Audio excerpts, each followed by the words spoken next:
Welcome. We're going to do the Star Trek book tag today. I didn't actually write down what ships everything goes with, so maybe I'll put it below. Maybe I won't. But I got this. I saw the Bookish Bryants do this last night. It's the 13th of March. So let's dig in to the Star Trek book tag. So first up, go back to my notes. The first one is pick a book that has influenced you or has been influential in your choice of career. So my first one is going to be Wrinkle in Time. This was the first book I remember reading and looking at it and saying like, oh, I want to be a reader who can read that. I remember it being a little too scary for me or a little above where I was at the time. And yeah, like that's what I remember it being like really tough, a tough read, and one that made me aspire to being a better reader or a more mature reader than I was at the time. And this copy, I was looking it up. So I saw this cover was on the 1973 version. Yeah, 1973 version. It looks like this version is actually from 62, maybe? I don't know. I don't know how to tell these things, maybe. So it says, no, it can't be because it's also got printed in 2005. It's got 2000. So anyways, okay, I thought it was still in it was. But copyright 1962 on the original story, it says. So I didn't actually realize it was that old. But that's cool, like the actual story being that old.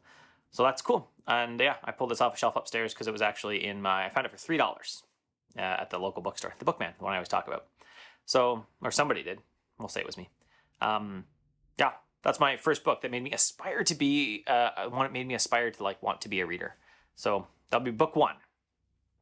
The next question was, I'm going to go back to my notes, was pick a book in the same genre as your first one, published between 20 and 100 years later. So I went with, fantasy, Wildwood by Colin Malloy, and the illustrations are by Carson Ellis. So I picked this up originally at the local coffee shop. I think I talked about this recently even. At the local coffee shop, and I just started reading it to my kids one day because they were sitting there having a treat and a drink. And it was good, and I said, hey, I'm going to borrow this because I know them. And they said, okay. And I brought it back like a week later and then bought this copy for myself. And it's great, especially like the illustrations are great. I actually like the book. I was like, I think these are, what are these called? Deckled pages, right? They're not smooth. But the illustrations are good. In this, they're actually on, I thought. So I said under Wildwood, which I talked about. But there's nice illustrations in here like that. I think I said in that when I talked about under Wildwood, oh, the illustrations are all on nice, heavier paper, and it doesn't seem like they are. So I was wrong. It was just a good fantasy story fun. Now, some of them are. So I have some that are on like a harder, different type of paper. And I really like the illustration style in here. Yeah, I just liked it. And it was a fun fantasy story about Portland, Peru, and talking animals in a forest that no one goes into, and a guy named Curtis. And that's cool, because my name's Curtis. That's actually what jumped out to me as I flipped through it at one time. I was like, oh, all these mentions of my name, because you pick up your name easily. So that was my second book in this Star Trek book tag. The third question is pick a book with a strong sense of setting. Strong sense of setting. So I'm going to say The Dark Sea of Darkness. Again, my daughter has it somewhere upstairs in her room. I don't know where. I didn't grab it. I really felt the place of Glipwood, especially during the Dragon Song. I felt it. I felt like the world was excellent and believable and funny. And that was good. I very much enjoyed the setting that I was in, and I want to go to Glipwood. That's where it's set. And like the whole world that's in, right? Kind of funny, Here We Are, it got named because here we are. And it just kind of generated into Here We Are. Or like the Kingdom of Anorrea, which comes into it. I won't give anything away. The characters just felt really rooted in the place, and like the place was real and a little ridiculous. And because the big bad animal is a toothy cow. That's the equivalent to say a bear or some menacing animal. That is a toothy cow. And it was a good book. Very much enjoyed that. Now, pick a book about a journey or a voyage is number 4. That would be the Voyager one. So I'd say Neverwhere would be my one. And this is Richard Mayhew. He falls into like an alternate world sitting in, I think it was London? Well, I'm going to say, yeah, London sidewalk. So he finds a girl bleeding on a London sidewalk, and he helps her, and her name is Dor, and she's from like a magical family that can open doors, and he falls through the cracks. And it's his journey from like wanting to get away from it, getting out of his life, and so he ends up going through stuff and getting back to his regular life near the end, and then realizing that he'd much rather be with Dor in this other world that's like, people don't see you when you walk down the road because you're falling through the cracks.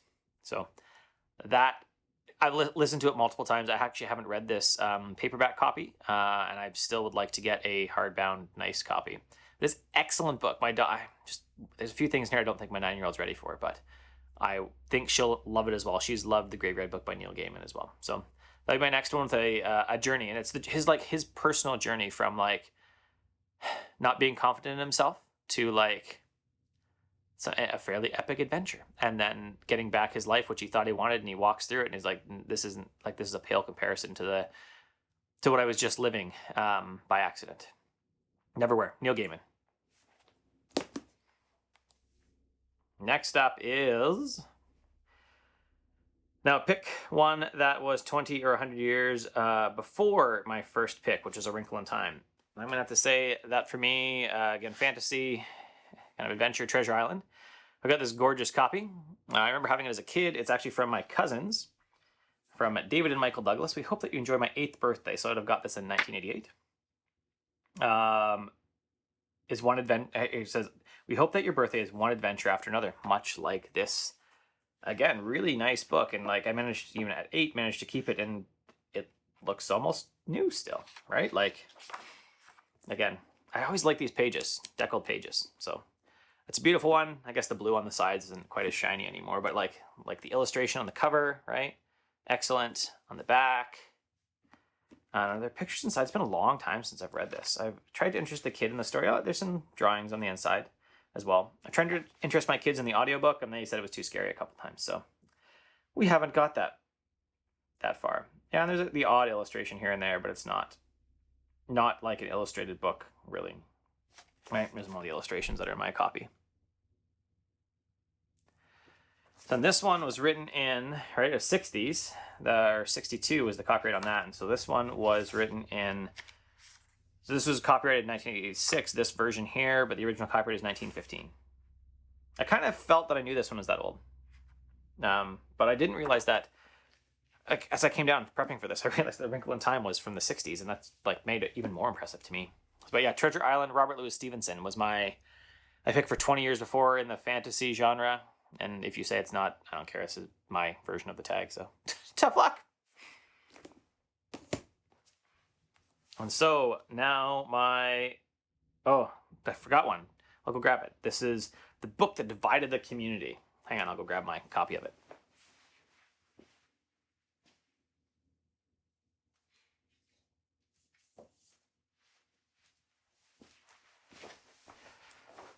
There you go. This is the book that I say divided the community. I don't actually know if it divided Jordan Peterson's community. So it's Jordan B. Peterson, 12 Rules for Life. But so there's a good guy at my local bookstore, and we have similar reading tastes. We think about things, and we challenge each other on some things as well. And he loved this book, and I hated it. Yeah. And like, yeah. That was a terrible book. I don't even know what to say. It was a terrible book. I'm going to reread it. I'm actually probably going to borrow a copy from the library and reread it, because I've written notes in my copy, and I feel like that's just going to taint my view of it, or more taint my view than my original standpoint is. It was just dumb. Like he says, I don't even remember. Like, I just looked at one note. He says, "Don't let your kids do things that make you hate them." And I'm like, yeah, but like, there's this story of the dad in the subway whose wife just died of cancer, and like, what are you going to do about that? Right? And so you're just making an assumption on these things, and you can't do that. On and on. There's just a bunch of stuff I thought, this is a terrible book. Like, it's just nonsense drivel. I think like the original rules, if you read them, stand up straight with your shoulders back, like have confidence. Okay, fine. Treat yourself like someone you're responsible for helping. So like if you're responsible to help someone, then treat yourself the same way. Good. I like that. But like the points through the chapters are great. Make friends with people who want the best for you. Sounds like a great rule. Compare yourself to who you were yesterday, not who someone else is today, right? Measure the gain from where you've come from, not the gap to where you're trying to get to. Fine. Do not let your children do anything that makes you dislike them. That makes sense. Set your house in perfect order before you criticize the world. The old biblical principle, plank in your eye thing. Great. Pursue what is meaningful, not what is expedient. So, fine, right? Tell the truth, or at least don't lie. Fine. Assume that the person you are listening to might know something you don't. Good rule. Be precise in your speech. Also a good rule. Something I work very hard at as I try to correct language that I would have grown up with, especially as a white dude.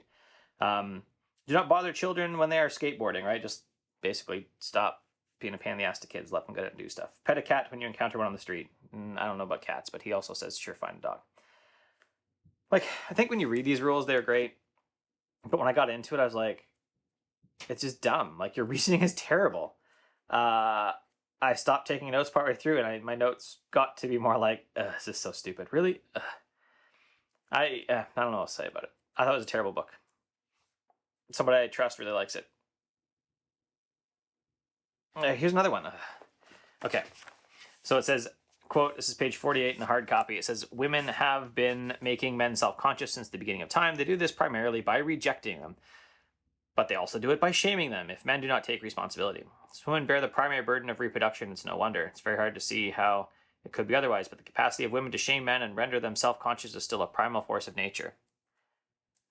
Honestly, there's a bunch of like men are whining about how women treat them, and like come on. I got a book coming up. What's it called? Like A Brief History of Misogyny. Let me grab it off my shelf. Yeah, A Brief History of Misogyny, The World's Oldest Prejudice by Jack Holland. Like, that's like, men have treated women so terribly. We're like whining because a woman doesn't like spurns our sexual advances or something and makes them feel you have no right to sex, men. Like, you just don't. Anyway, so yeah, divided. You can probably tell how I feel about this. I'm gonna reread Jordan B. Peterson's 12 Rules for Life at some point, but yeah, it was a terrible book. I hated it, and people I know really liked it, and I was like, really? So we don't agree on this one. So that's why I say it divided. I don't know if it actually divided his followers. Probably didn't, but I thought it was terrible. People I like and trust, that it was good, and we just choose to disagree on that and have our reasons. So that's fine. I'll reread it because someone I trust liked it. Someone I like their suggestions has liked it. So yeah, last one. Pick up a book that wears its influence on its sleeves. And I'm going to say The Gunslinger, and specifically the later books. So I don't have all of these in hardcover yet because they're kind of my collectors. I've got, what's this one? 6 and 7 maybe? I don't remember. I've got the last one. I got 6. And I've got they're like 3.5, which is The Wind Through the Keyhole. So I say that this one, I just grabbed one off the shelf. I'm not sure if it's this one specifically. This series gets to like where its influences on its sleeve is like Stephen King comes into it. That's probably my big fault. I enjoyed the series. Multiple times I've been through it. But later on when Stephen King's like, he's in it and he's like a pivotal character and it's like all revolving around his stories and stuff, like, I don't know. Like, really? That just felt silly to me. It felt self-serving. It felt like I'm just going to write more about my stories and how great I am. So that part I didn't love, but I don't love that part. I don't love that leaning in it, but overall I love the story. I was talking, and the Bookish Bryants, they actually brought up this series in there saying, oh, I hated the ending in this, and I'm not going to spoil the ending for those, but they hated the ending. And I read it and I was like, it's like tragic and perfect, and I loved the ending. Love it. Read it again. Been through it multiple times. Yeah. So, but I think it wears some of it's like Stephen King influencing himself on his sleeves, and that felt a little silly. Felt a little, I don't know, reaching. I don't know the right wording for it, but it just felt, it's like, really? Okay, well, I'll buy into it. The rest of the story's been really good, and you know, we can just go through the pages where you're like this pivotal character as the writer and has to like, you know, spool the book out of your navel. Okay, we'll go with that. Fine. Right. In his car accident, where he got hit by a car came into it, and how that was like the bad forces trying to, you know, bring down the beam. And that's that. I'm not going to go any more spoilers. So like that, I was like, all right, fine. We'll buy into it. Willing suspension of disbelief. As you do in a play. Willing suspension of disbelief. That's what a play is all about. I'm just going to believe whatever you tell me on the stage and enjoy it because of that.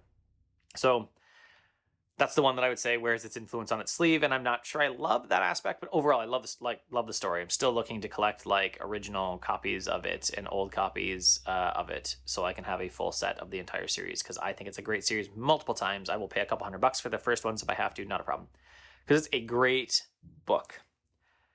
So that is my Star Trek book tag. I'll link the Bookish Bryants channel below. They're the ones who I saw it and thought, hey, that sounds fun to do.